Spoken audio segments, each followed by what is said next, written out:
Merci beaucoup Christophe. Prochain JT aux alentours de 23 h. Allez, on ouvre à présent une page culture et je rejoins comme chaque lundi Youssef Bouchiki. Bonsoir Youssef, on parle musique classique ce soir. Menée à la baguette. C'est une des rares femmes chefs d'orchestre. À tout de suite.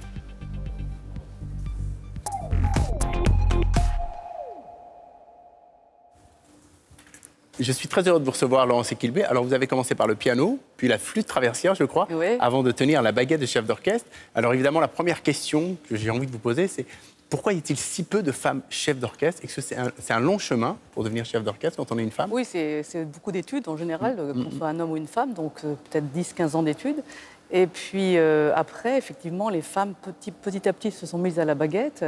Mais il faut quand même reconnaître qu'aujourd'hui, dans une vraie vie, on pourrait en voir beaucoup plus. C'est aussi parce qu'elles sont très peu programmées, parce qu'il y a aussi des habitudes, oui. De voir une femme sur le podium, c'est pas si évident. Vous prenez des précautions, c'est quoi? C'est un milieu machiste, le milieu du classique? Non, mais c'est les habitudes. Il faut changer un peu les mentalités, à la fois des musiciens, même des femmes elles-mêmes, qu'elles osent y aller. Oui. Et moi, je suis beaucoup engagée pour valoriser, en général, la place des femmes dans l'art et dans la culture. Oui, alors justement, vous avez créé votre propre formation, il y a Accentus et il y a Insula Orchestra, qui rayonne en France et partout à l'étranger. Je voulais savoir quelle est la différence entre ces deux formations?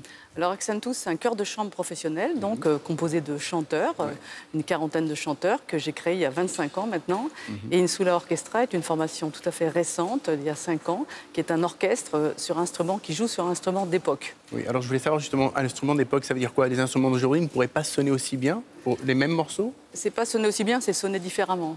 C'est-à-dire qu'à l'époque, les cordes étaient en boyau, les archets n'ont pas la même forme, les cuivres sont dits naturels, sans piston, et ça donne des sonorités complètement différentes en fait. Très différentes. Alors justement, on va regarder un extrait de votre disque qui vient de sortir, et exceptionnellement, les deux formations ont fusionné pour ce disque. Oui, pour ce qui est de l'oratorio, par exemple, ce disque Mozart paru chez Erato Warner, c'est Accentus plus Insula Orchestra. On va regarder l'extrait tout de suite.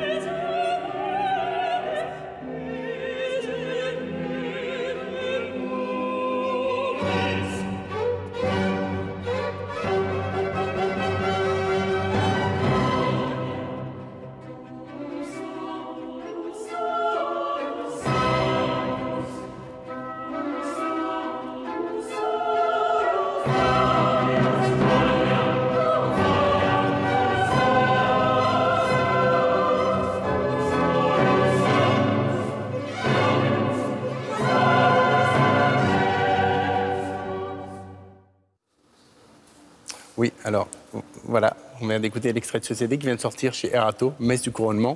Et il y a aussi un autre défi que vous êtes lancé. En fait, vous allez assurer la programmation de la scène musicale sur l'île Seguin. C'est quoi ce défi?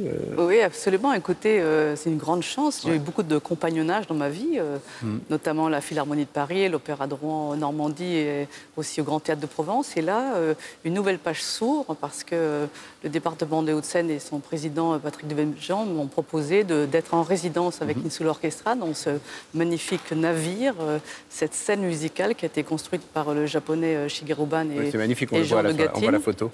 Et donc, effectivement, cette boule que vous voyez, c'est l'auditorium de là où il y aura les concerts de musique classique ou acoustique, jazz, par exemple. Et je dois en programmer la moitié de la saison. Voilà. Alors, vous avez un cahier des charges strict ou vous êtes totalement libre? Écoutez, je suis assez libre. Donc, Insula Orchestra fera ses propres concerts, mais aussi est puissance invitante et peut inviter donc d'autres orchestres, d'autres solistes. Et il y a une liberté de programmation assez importante. Alors, j'ai lu que vous n'aimez pas les spectacles qui s'adressent à ceux qui savent. Ça veut dire quoi? Que vous allez essayer d'attirer un public qui n'a pas l'habitude d'aller voir des spectacles de musique classique? Et moi, comment? J'ai envie de savoir. Ce que j'aime beaucoup quand je vais au spectacle, c'est une forme d'adrénaline du spectateur aussi, parce que les interprètes, on est chargé de ça, mais j'aime bien que le spectateur soit en haleine, notamment dans les les œuvres dites un peu dramatiques, où il y a une dramaturgie qui s'ouvre.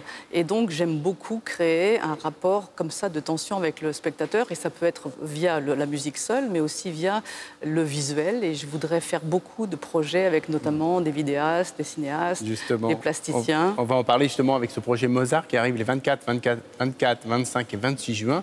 Alors, qu'est-ce qui va se passer? Festival Mozart Maximum. Pendant 3 jours, ça va être quoi? Oui, alors en Mozart fait, dans tous on les va états. clôturer la saison comme ça avec un festival qui s'appelle donc Mozart Maximum. Et pendant quelques jours, on fait pratiquement exclusivement du Mozart, mais très très ouvert sur le grand public.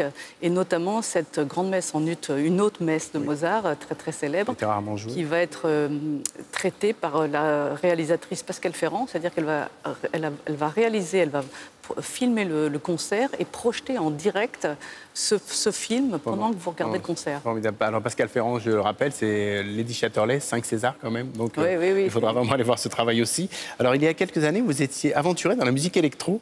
Votre avatar s'appelait Ico. Qu'est-ce Oui. qu'elle est devenue, Ico? Ico, écoutez, je prépare un éventuel second projet, mais Elle est encore là. j'avais beaucoup aimé croiser la scène électro. Et d'ailleurs, dans les concerts, on parlait du nouveau public. Oui. Après, notamment la grande messe en ut, il y aura un DJ set électro, un after pour les jeunes, parce qu'on a créé un club de jeunes qui s'appelle Insulab.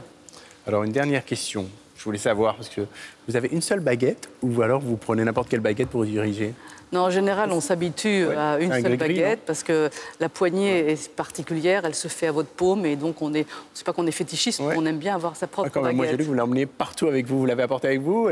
Pas ce soir, non, mais je l'amène avec moi partout. Oui. Merci Laurence Equilbé. Alors je rappelle, donc, vous serez alors le disque Mozart, Coronation Mass chez Erato.